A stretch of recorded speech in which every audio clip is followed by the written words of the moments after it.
45 miles per hour. Expected hazards include 60 miles per hour wind gusts and penny-size hail. Severe weather has been reported by the public. Reported down trees and power poles in Effingham. The following impacts are expected. Expect damage to roofs, siding, and trees.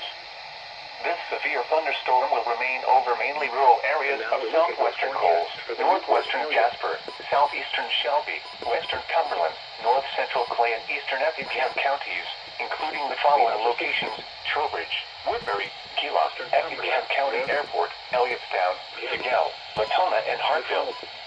This includes the following highways: Interstate 57 between mile markers 158 and 180. Interstate 70 between mile markers 91 and 110. Markers 158 and 180.